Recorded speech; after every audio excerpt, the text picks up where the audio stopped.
Welcome to the Golf Improvement Podcast, episode 50. Welcome to the podcast for golf lovers and enthusiasts who are looking to take their games to new heights. Dedicated to custom club fitting, short game improvement, and effective practice to improve your golf game. This is the Golf Improvement Podcast with your host, Tony Wright.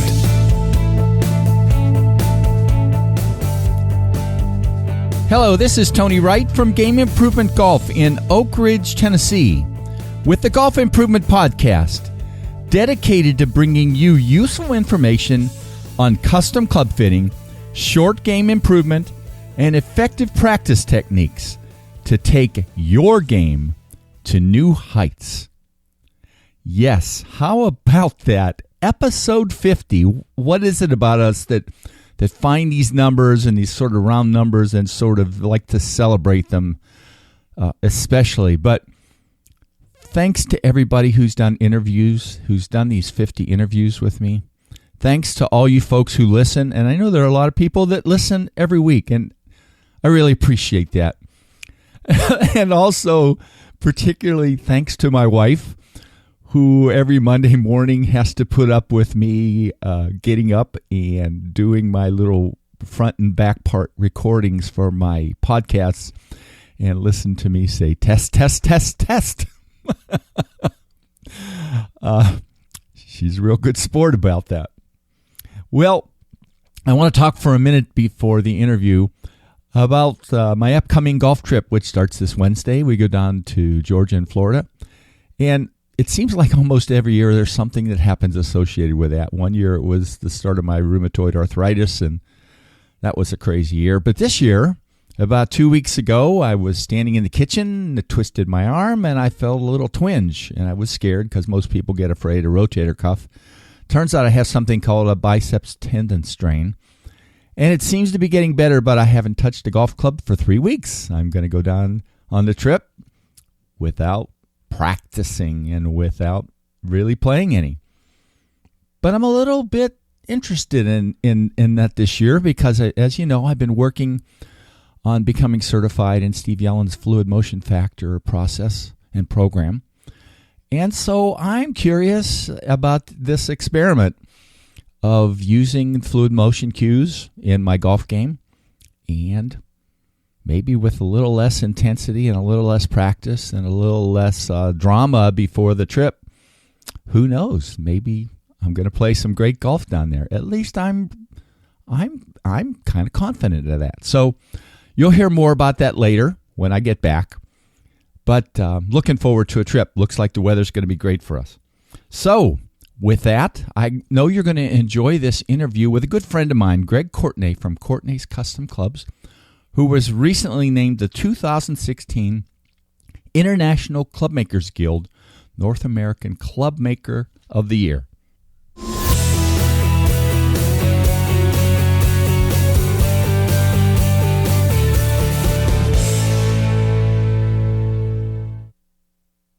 Hello, it's Tony Wright with the Golf Improvement Podcast, and I'm really delighted today to get to speak with Greg Courtney, who has a custom club fitting business, Courtney's Custom Clubs in Iona, Michigan, I believe. And he started that business in 1994. He's an overnight success, right? But he recently got a terrific acknowledgement and recognition. He was recognized as the International Clubmakers Guild, ICG, 2016 North American Clubmaker of the Year. So we're going to talk some about that, but and I hope some, about your journey to get where you are, Greg. So thanks for doing this with me today. I really appreciate it. Thank you, Tony. It's a pleasure, and it's an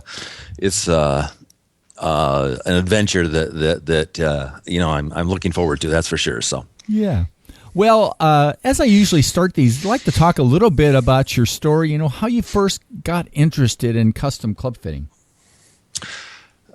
I started golfing when I was later in life. I had many other interests that I was really into. My stepfather, bless his soul, got me interested in golf, and I don't know how it happened, but the bug bit me, and it bit me hard, and here we are. When I first started, I couldn't couldn't hit anything. I took all the lessons you could take and everything else, and everything was going. I was playing way too golf. It was way too right or way too left or way too high or way too low or way too anything. I never heard that phrase before. Yeah, I like it.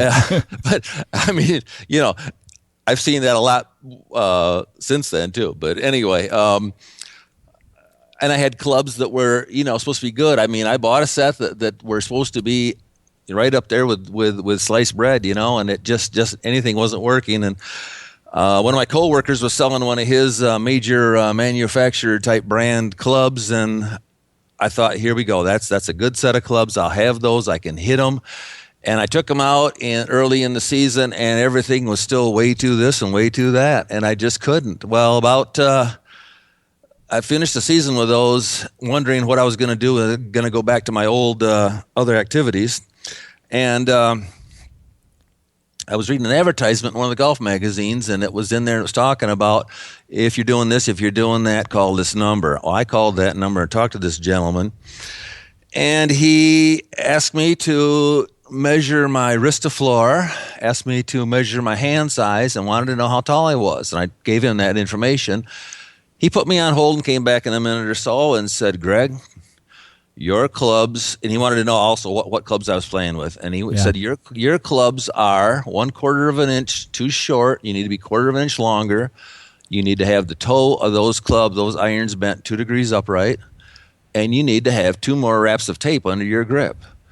I had no idea what he was talking much about. And I said, you're kidding me. And he said, no, that'll help you a lot. And I said, 1/4 of an inch. And he said, well, that and the other things too will help you so much. And I said, no way. We ended up talking on the phone for a while. He ended up coming back and saying, I'll tell you what, I'll guarantee you everything. If it doesn't work for you, you give me a call. I'll send your money back. So I sent the clubs away and got them done. About the time that those were gone, I got this somehow in the mail. They got this catalog that had all these club heads and shafts and grips and tools and everything about golf you could imagine. On the front of it said Golfsmith.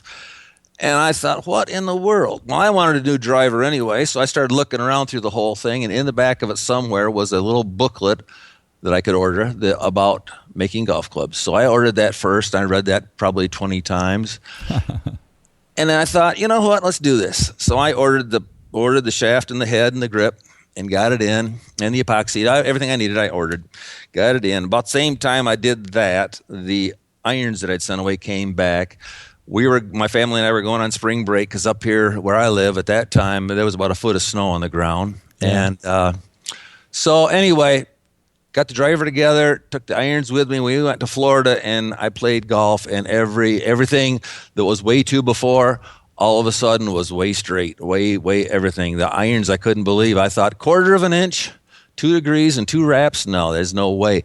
Those irons were all of a sudden where they're supposed to be, And anyway, so people noticed that, and all of a sudden people were saying, what did you do and how you whatever. And I explained the whole thing, and they wanted to swing my driver, and they did. And they said, well, can you make me one of these? And I'm saying, yeah, I can.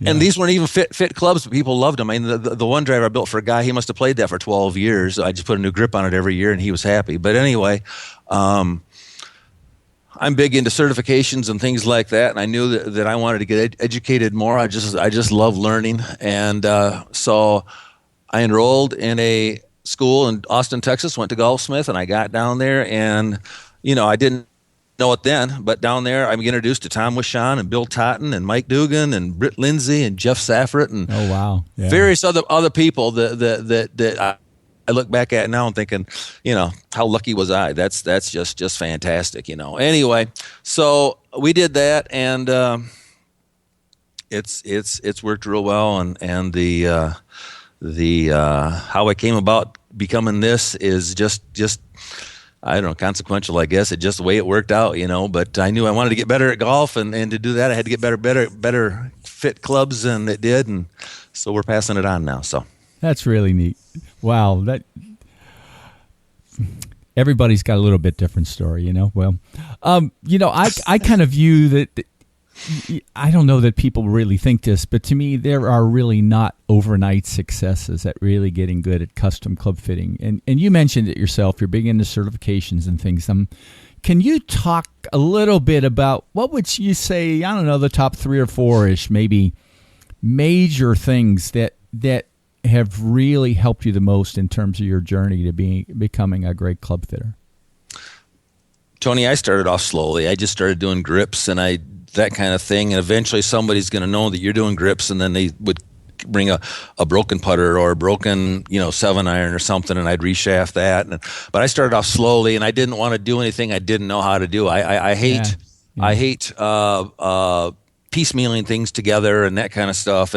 And so I learned, and then going to the golfsmith school helped me so much because it gave me more confidence. And for me to hang a piece of paper on the wall that says I'm certified helps me a lot. And when you're down there and you're working with Bill Totten and Jeff Saffert and those guys, gosh, I mean, it's just experience after experience. It's just fantastic. I mean, I was only there for a week. I went down there 3 different times for different schools, but it was good. So I just started off slowly, and I worked like that. It's when I was younger, I grew up on a farm. I was just a farm boy, but I was always taught to, and that's what I did. I've always done is to keep my eyes open, my ears open, and my mouth closed most of the time. and well, you're surprised how much you learn. Yeah. The people that want to ramble on a lot really don't get it sometimes. And that's just my opinion, of course, But one of the things I really did is after I got going, I could see that things weren't. I had no idea where things were going. I actually sat down with my wife, and we kind of mapped out a plan of what I wanted to do with this whole thing, and I did it for the next year, and then for 5 years, and then I tried to do it for 10 years if things stayed the same, which things are always changing, of course. But I did that, and I think that's what helped me a lot. And so much through the years, there's always been the question of what can I do to make this better? What can I do to make this better? And it's always come back to me of stay with the plan. What you've got is working. Don't change it too much. You can go a little bit here, a little bit there, but that's what's helped me is to stay with that and like that. So that's basically it. Yeah. Didn't you go down to see Dana too recently? At one of the meetings, right? I think. Yeah, 2 or 3 years ago, I was getting ready to build a new shop, and I wanted to see what Dana was doing, and so Dana Upshaw, for those of you who've heard a podcast in the past that I did with him, a lot of people do that. Went down with Don, spent I don't know 2 or 3 hours in Dana's shop and talked about everything we could talk about and that and. Actually, truthfully, Dana and I started doing this business almost at the same year or right around the same time and that kind of stuff. Him and I have both been doing it for close to 25 years. And not that matters much, but so, yeah, I went down there and spent time with him. That was very, very good. I just wanted to see if there's anything special that he had been doing that was whatever. And I could see that what he was doing was working real well. So I kind of came back here and designed my shop. Similar to his. I mean, I don't have the space he's got, but it's I'm very blessed with what I've got. That's for sure. So, and and you mentioned your wife. I remember you acknowledging her at the PGA show when you got your award. I mean, it was clear that you've got a partnership there, which I think most of us when I've done these podcasts, we probably don't talk about the fact that we probably don't get to do this if we don't have somebody that supports us, right? Well, yes, and you need somebody that is not afraid to tell you that it's good or bad or crazy or whatever, and that's what my wife's always been, and it just it adds so much, whether it's your wife or your golfing buddy or whoever, but you need somebody there that you can bounce ideas off of and then be willing to listen to what they say, because if what they're telling you makes no sense to you or whatever it is, then it's you're just wasting your words by talking to them. So you've got to do that. But my wife has helped me so much with that whole thing and to steer me in the right direction and all that. So Yeah. Well, as I mentioned in the intro, you got the the recognition as the 2016 ICG North American Club Maker of the Year. Can you talk about what your process was to I guess you had to do some kind of an application and things like that to do that, and what you sort of went through for that to come about? Well, for the ICG, you first have to become a member of ICG, of course, and then you have to get certified to be any kind of a Club Maker of the Year thing. You have to be certified, so you have to go through their testing process, and you've got like 4 hours, and I can't remember, there's 120 questions, maybe something like that. It's all online, but the whole thing. I became certified because I wanted to be certified. I wanted to learn more, so that's what I did. And then I saw that after that, there was the Club Maker of the Year possibility there. And I again thought, well, I could learn more by doing that. I never expected to get any kind of an award for, especially the first time through. I thought maybe in 2 or 3 years I might be worthy of recognition of some type, but never what I got. That's for sure. But yes, that's it. You do that. You get certified as a club maker or a club fitter, and then you fill out the online forms for the Club Maker of the Year. You have to basically put down everything you've ever done, all the awards you've gotten, the different companies you work with, all that. You send that in, and that is graded. Then if you make it through that, if you make it through that, they start looking at these things and they see, who's done what and who has not done this or that, and then they start saying, okay, you made it, sorry, you did not, and then they go from there. Then they do a video presentation. This year I had to do 3 different videos of my shop, and they want to see what your shop looks like. They want to see how you do different things. They spell out exactly, we want you to do these 3 or 4 different tasks in your shop. You show us how you do that. Oh, so how you might put a grip on and how you might I'm just an example. That might not be it. Oh, but, exactly. How you do this, and I tried to. At my previous job, I was I did a lot of instructing, and I was an instructor for a lot of different things, and so as far as talking to people, it doesn't bother me a bit. But I know that there's certain things that people want to hear and see, and so I tried to do all that. But anyway. I made the videos. I did all that stuff, and again, I just did all this stuff to try to learn more. That's all. It just was doing that. But and I guess I did learn more because I learned that some of the things off the tests and off the different things. But I really truly learned how much I really enjoy doing this stuff. It's it is good, and to have somebody that some of these guys in there that have been doing golf clubs almost as long as I've been alive, and for them to come back and tell me that I won this award is I couldn't sleep for 2 nights. I couldn't believe it. I thought, now was that a dream or not? But anyway, so. Well, and you did talk about, and there's a lot of theme through this about learning more. Any particular thing, because I remember when I took the old PCS exam that they had, and when I've done the, I think we've both done the AGCP level 10. Yeah. There's always something in there when you do that, and when you write all this stuff down that, that, hey, I didn't think about that. Are there any particular things jump out that you really remember that you got out of that? No, not really. Just there's some things that I think you when you've been doing things this long that you either forget or you disregard anymore, and when it comes up on a test, it's like, oh yeah, I almost forgot about that type of thing. And any particular one thing, I can't really tell you that, Tony, that there's any one thing. Just all kinds of things in general, I guess, were there. The whole thing about the test and the whole process, it refreshed a lot of memories and refreshed a lot of experiences and all that, and brought it back, and which was, for me, is very good, because I think we all need to do that occasionally as far as remembering what it was and what we did and how we do things, and I think that's very good. Almost in a way, like sort of not getting in a bit of a rut about what we do, about how we make clubs or how we do fittings and all that kind of stuff. Oh, exactly. It's if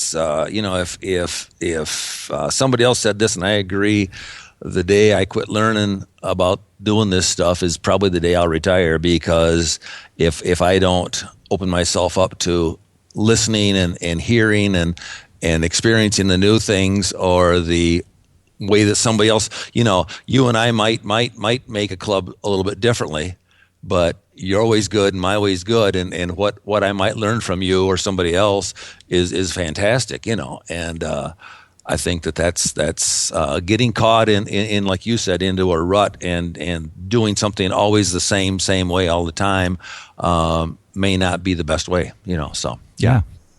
Well, obviously you do kind of all elements of custom fitting. Are there any particular types of fittings that you really enjoy the most, and maybe talk about that a little bit? Irons, drivers, any things that you just feel like just sort of work a little easier maybe for you? Or I really enjoy driver fittings, because it seems like people have the most trouble quite often with those, and when you get a person that all they come in the shop and all they're doing is hitting this low fade or low slice out there, and they can't get over that, and all of a sudden, and I go through a process. It isn't I don't understand these 15-minute fit things, but we go through the process and we find the right shaft and we find the right loft on the head, and I use my launch monitor to help with all that. And when they walk out the door and they're on their tippy toes and they're smiling a lot, that is to me just so nice. I just enjoy that a lot. It's just and same with irons. A lot of people don't understand different things, and quite often when I'm doing a fitting, I give them a tip or two. Strengthen your grip, or you're playing the ball too far forward, you're playing the ball too far back, or something like that, and it all can make such a huge difference. So I just I've always been a person that likes to help people, and this job is right there with that. If when a golfer comes in and they can't do this and they can't do that, and they walk out of my shop and they can do it, then that helps a lot. So that's a good thing. So yeah, it's kind of neat when you love golf and then you just sort of feel like with somebody that you're sort of adding to that, because I think we all really love golf, those of us who are doing this. Well, that's for me, that's the hard part of the whole thing. I love golf. I love playing golf. But since I've started doing this, my time to practice golf has been minimized, that's for sure. And so my game is not what it used to be, that's for sure. But that's okay. I'm enjoying what I do. I really enjoy this.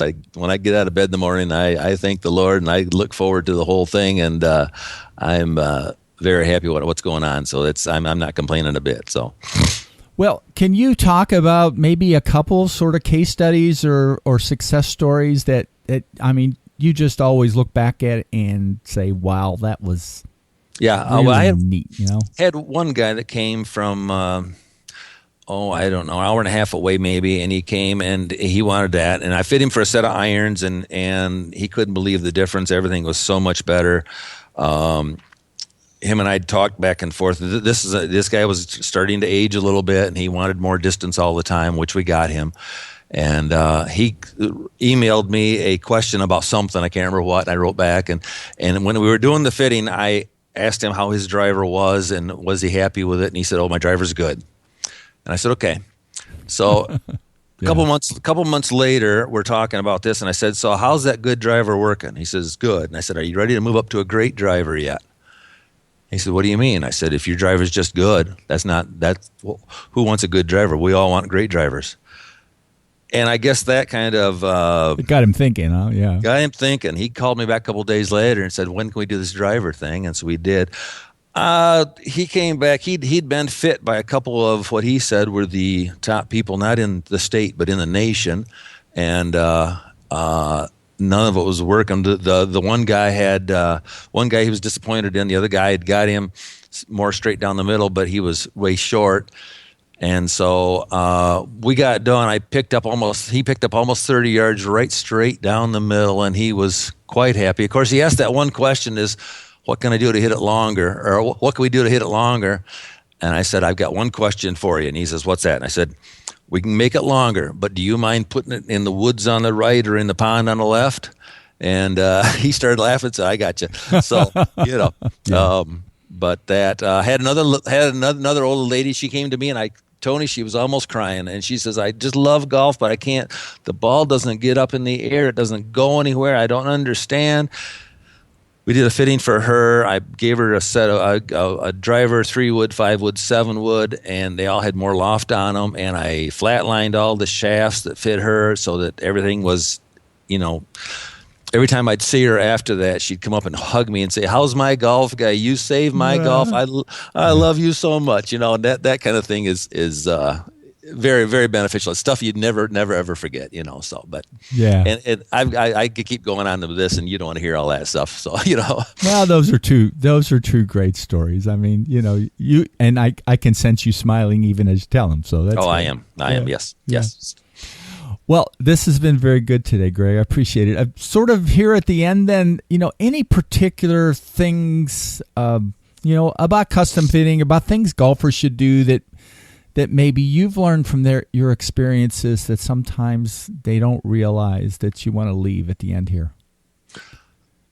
Tony, I got to tell people that to try to find a true good club fitter. I mean, the big box stores say they custom fit, but you and I both know they really do not do that. When somebody walks in and they just look at you and say, well, this ought to work for you over here, you need to walk out of that place really well. And if they go to the AGCP website or the ICG website, they'll find all kinds of really, really good certified club fitters there. And whether they have to drive an hour or 2 hours, I mean, I've had people drive over 6 hours to get here to see me, and they need to do that. They need to get their clubs fit. If a quarter of an inch longer and 2 degrees upright and 2 wraps under the grip can help my golf game that much, I can't even imagine what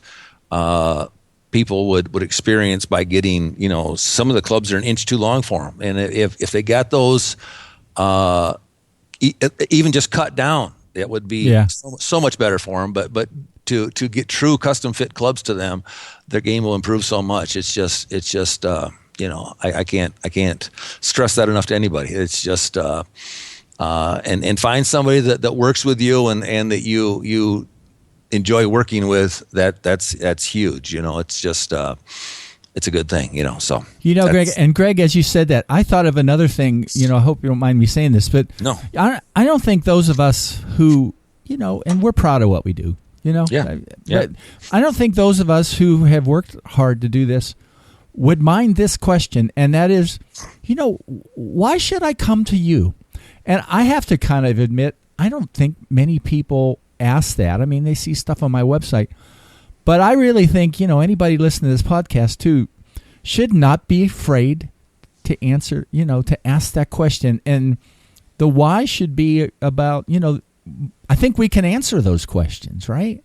Oh, yes. When they ask it, I think I kind of welcome that question. So those of you who are listening to this that you're considering anybody, you talked about somebody on the AGCP site and the ICG site, ask them that question, right? Yeah.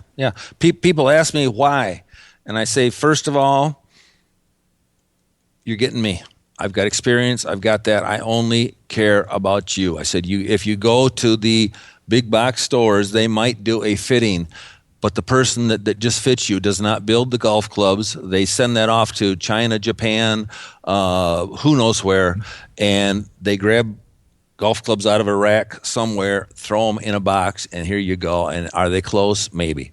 If you come to me, if you come to Tony Wright, if you come to whoever it is, that person measures you, and that person puts those clubs together.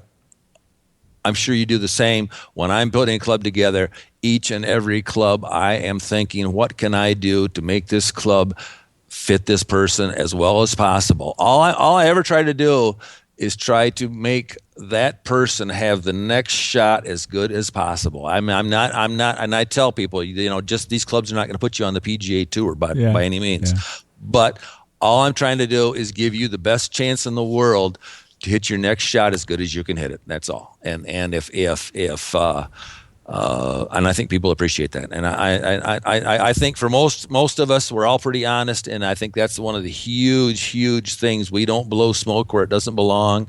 And we tell most people how it is. If somebody comes in and they clearly, no matter what it is, if they need lessons, then let's get you some lessons first and we'll come back and do that, So. And I tell them too that don't take lessons with clubs that are way too short or way too long or way too anything. If you're playing way too golf, get the clubs that are at least the right length and the right grip size and that kind of thing for you, so that there is no whoever's giving you the lessons can give you a good lesson that way. I think that. Most people, if they ask, most of us professional club fitters will tell them why they should come here. So yeah. Well, Greg, thanks for taking that time today to do this, and congratulations again on that award. I was there. I wanted to see you, and you were a very happy camper. So. I still am. I walk by that every day and look at that and. I cannot believe it. So that's it's fantastic. Well, so yeah, you deserve it. You've worked for it. Well, thank you. I'm going to put some links in the show notes on your website on Courtney's Custom Clubs for folks that want to get to it and to find you. And thanks again for today. Great interview. Appreciate it. Thank you very much, Tony. Have a good day. Taking your game to new heights. www.gameimprovementgolf.com.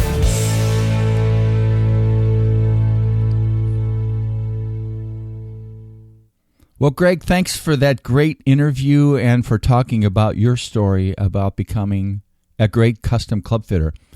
And I absolutely love the term you used early in the interview, way too golf, way too left, way too right, way too short, way too long. That resonated a lot with me. So to learn more about Greg Courtney and Courtney's Custom Golf in Ionia, Michigan, see the link in the show notes. Now, I'm going to mention something that's a little off the beaten path today, but I just had a ball this last weekend listening to a new movie called Fastball. And it's about baseball, and it's about the fastball and some of the history of it, and actually looking at some of the best fastball pitchers of all time. But there's some neuroscience in it. There's some being in the zone in it. And if you love baseball and are looking for a great 2-hour bit of entertainment, boy, listen and watch this movie. It is incredible. It also has some CMU Carnegie Mellon neuroscientists in it and physicists, as well as Kevin Costner narrating it. A terrific movie. Well, that's it for today. In 2 weeks, you'll hear from Dr. Joe Lacaze, who I've known for about 2 years. He specializes in helping athletes repair their bodies when they're hurt and in ways to make athletes' bodies and all of our bodies move more efficiently. He developed a device called the Rotex Motion Machine that I first heard about 2 years ago, and that I have in my basement. Episode 51 and counting. See you in 2 weeks. Game Improvement Golf, your source of information and inspiration to become an exceptional golfer now. www.gameimprovementgolf.com